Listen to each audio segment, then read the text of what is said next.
Welcome to You Got to Laugh to Keep from Crying. My name is O.W. Sweeney, excuse me, and I'm here as co-host with my co-host of You Got to Laugh to Keep from Crying, and my brother, Richard Courts. How you doing today, brother? I'm happy to be here with you, my brother. Then that's a good sign. Yeah. Let's throw a little accolade to the North Carolina Triad Jobs with Justice. We can reach us at 336-272-2758 or email at nctriadjobswithjustice@gmail.com.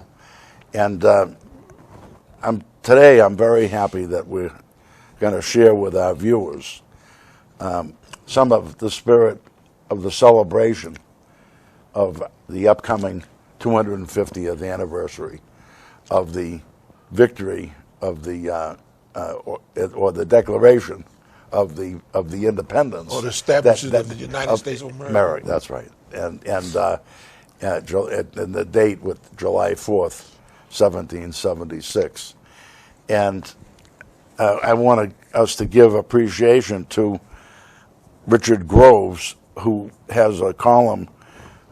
He's a Winston-Salem writer with a fairly regular column in the News and Record. And about 10 days ago, on Sunday, June 7th, he had a excellent, though brief, column entitled "Placing Country Above Self." And he posed this question for all of us, dear viewers.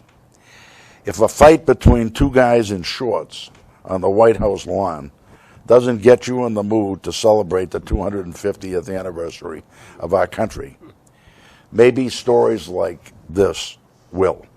And what he's referring to is the legendary Ballad for Americans. That was a 10-minute patriotic composition that celebrated the founding of the United States and premiered on CBS Radio in March 1940, performed by Paul Robeson. And I can add this word to what Mr. Groves said, the great Paul Robeson, the man that I consider to have been the greatest U.S. person of the 20th century. Not only the greatest Afro-American U.S. person, but the greatest U.S. person of the 20th century.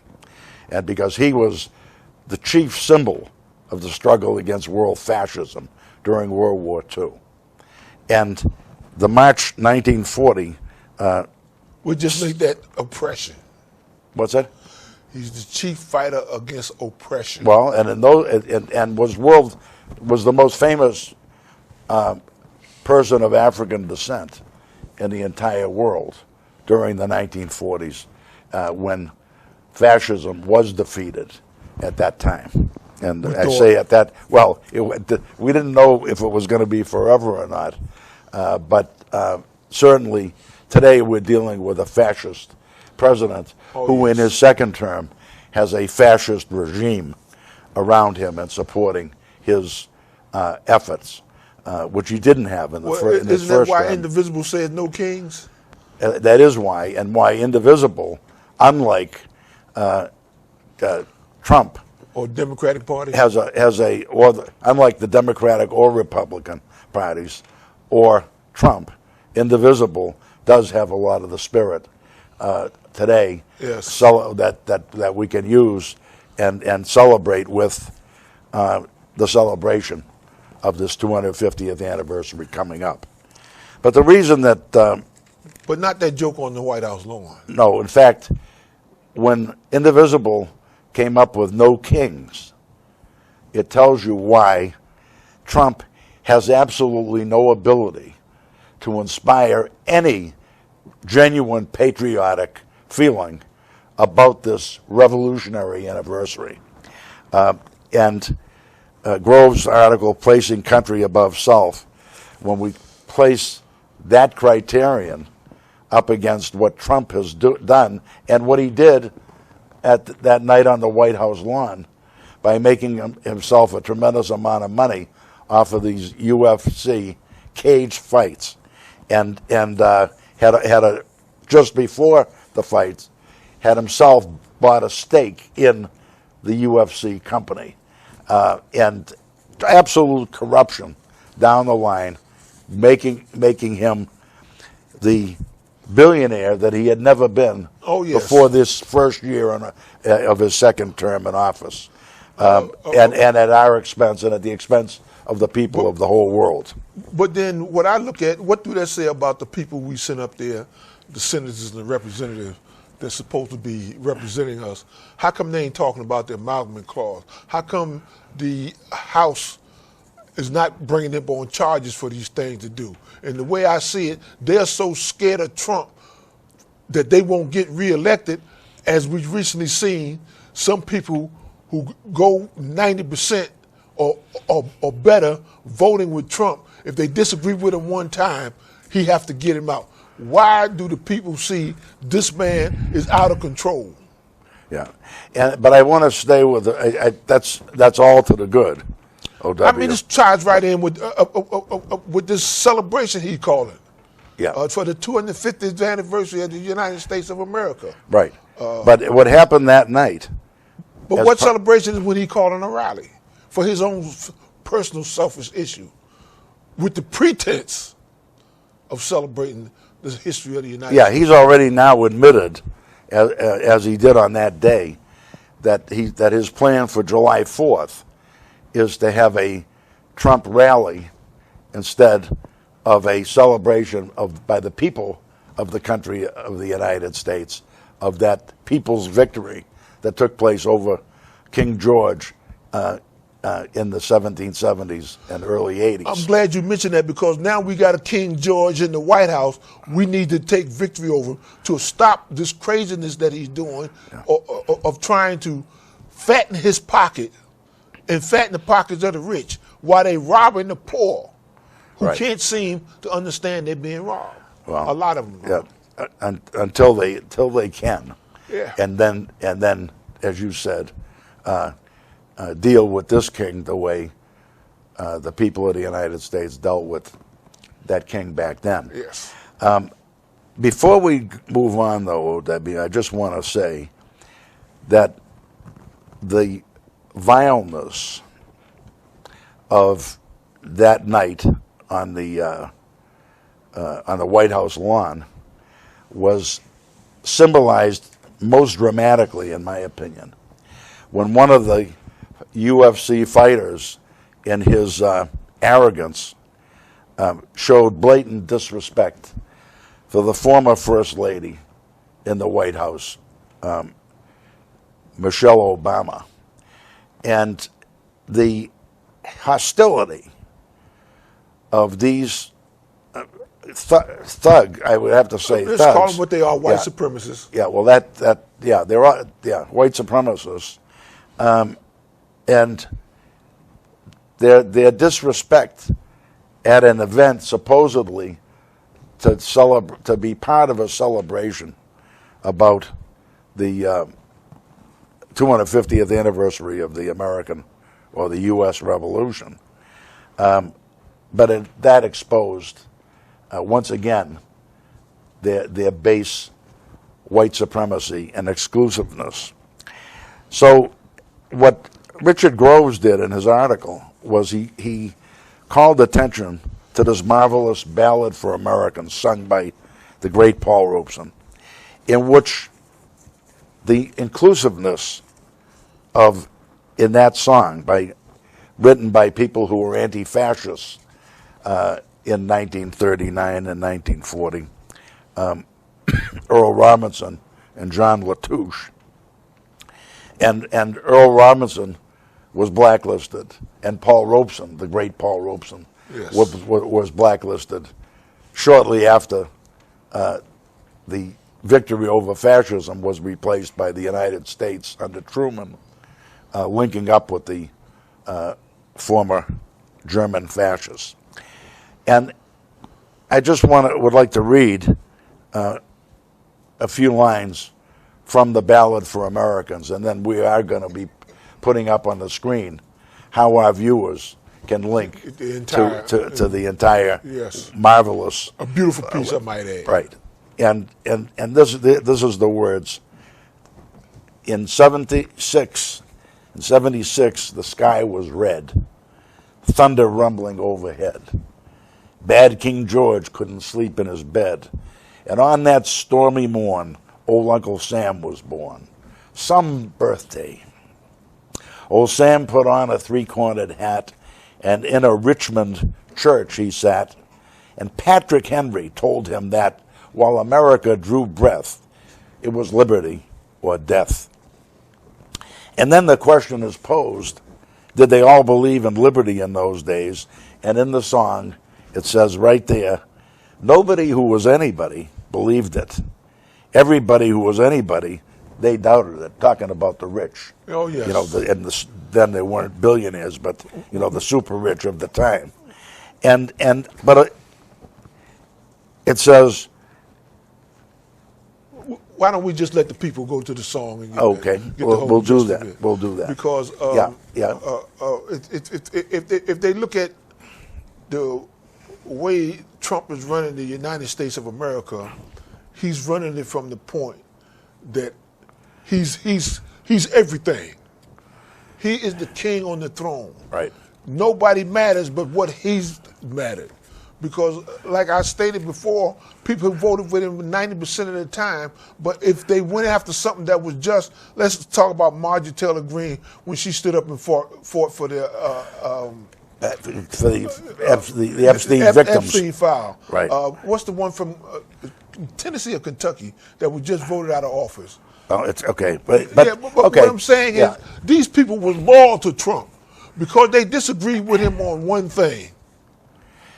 He wanted to get rid of him. So he's the king. That we have to face OW the fact the reason Trump cannot find anything to inspire the people in the 250th anniversary is because he is today's King George. That's right. In the United States. And now we the people have got to get rid of the King George. But this new King George. But we can't do it with these politicians we got representing the House. It's all part of the historical process. Yes. And so Indivisible, as you mentioned earlier, and other forces, other patriotic forces. Jane Fonda led a cultural event that did celebrate the 250th anniversary, did celebrate the victory of that revolution and the heroism of the people who placed country above self in those days. The people that wrote that song, as I said, and the participants, it was not only sung by the great Paul Robeson. He was the soloist who mainly sang it, and I hope our viewers will take the opportunity of the information to link to the song. We wanted to present it today, but the rich have rights to suppress whatever living things like this marvelous song, and so we have to realize that in 1940 the participants included not just the lyricist and the composer of the music, but also represented the American People's Chorus, which was an amateur group that sang with Robeson, and in the Afro-American community especially, where call and response is such a major part of the music in the tradition. The call and from Robeson to the people, and the response from the people and back again is just marvelous in this song. And it was a legendary performance that in 1980, 40 years later, was awarded a major Grammy Award for that performance, that very performance that we're calling our viewers to see. And it's important to note, as I said, that Earl Robinson, the writer of the music, and Paul Robeson, the legendary singer who our viewers can to take the opportunity to hear, both were seriously blacklisted by the U.S. government in the post-World War II period as the United States was entering upon a path to empire over the peoples of the world. Isn't it strange that they were blacklisted in a country where you're supposed to have freedom of speech? Yeah, it certainly. And the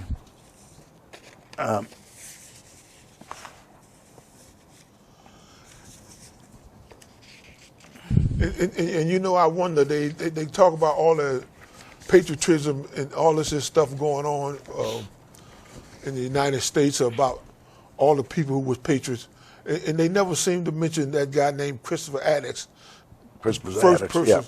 the first person that died in the Revolutionary War, a black man. Yeah, in the Boston Massacre. That's right. Absolutely. And that should stand up for something. Yeah, and he is mentioned prominently in the Ballad for Americans. Yes. Yeah. And another thing about that ballad is that it was a Federal Theater Project production. So it was in the Depression.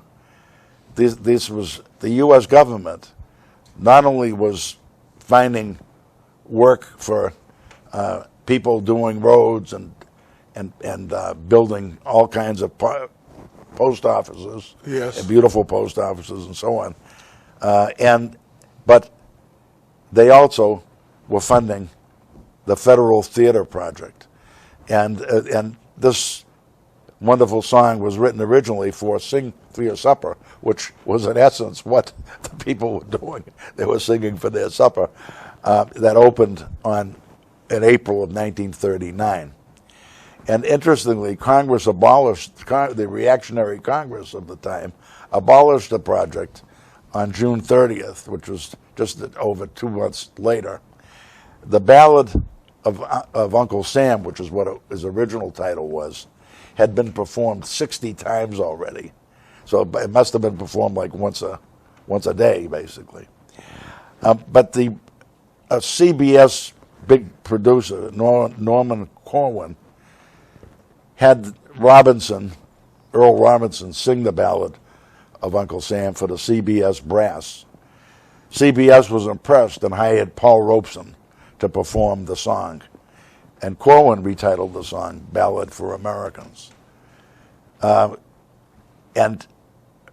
Robeson subsequently began to perform the song, beginning with a repeat on CBS on New Year's Eve.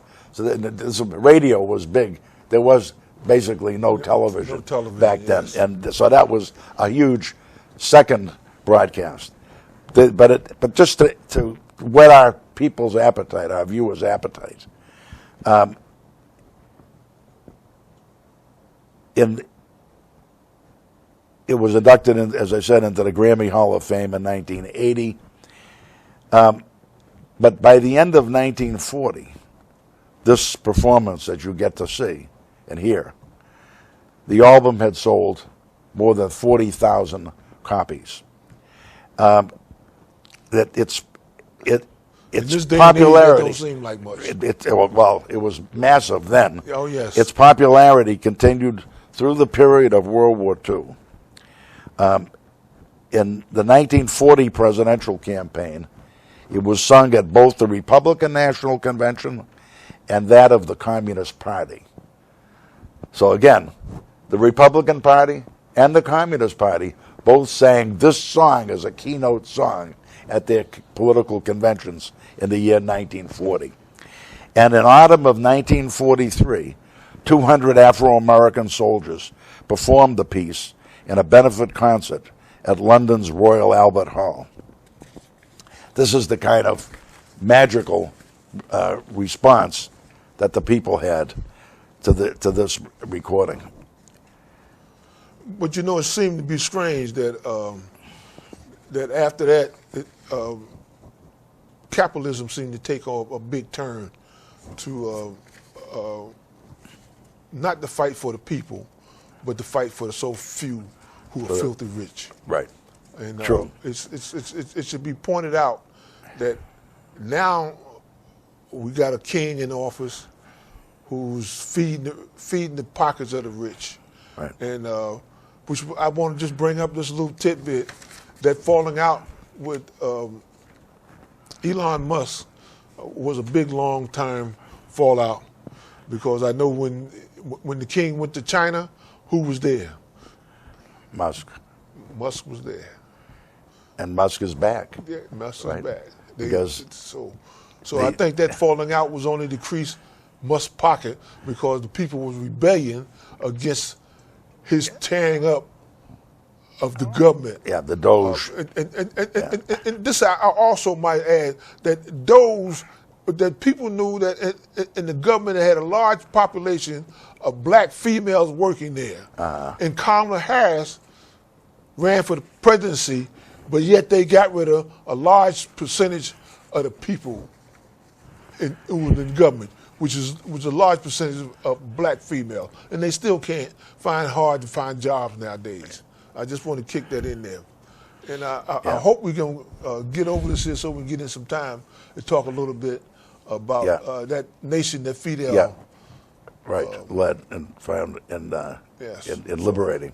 But before we do, OW, I just want to compare the Trump white supremacist message to all the people of the United States with this marvelous song in which Robeson sings, I'm just an Irish, Negro, Jewish, Italian, French and English, Spanish, Russian, Chinese, Polish, Scotch, Hungarian, Litvak, Swedish, Finnish, Canadian, Greek, and Turk, and Czech, and double Czech American. I was baptized Baptist, Methodist, Congregational, Lutheran, Atheist, Catholic, Muslim, Eastern Orthodox, Jewish, Presbyterian, Seventh-day Adventist, Mormon, Quaker, Christian Scientist, and lots more. And then, in the conclusion, for I have always believed it, and I believe it now, and now you know who I am. And the chorus, the people's chorus sang, who are you? And Robeson sang in his beautiful voice, America. Let Trump swallow his tongue over that bit of people's music and culture. So now, OW, you were saying about Cuba. Cuba, yes. And go ahead. A nation that I see like no others on this planet.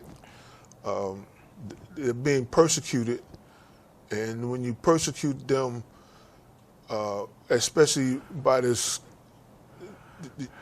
in the name of the United States government, what they're doing is trying to starve the workers over there to rise up and turn over the nation of Cuba from what they call a communist country to a capitalistic society, whereas in Cuba, all human beings, they seem to be treated as equally, which I've read that or heard something about from the United States of America. Oh, you heard about it.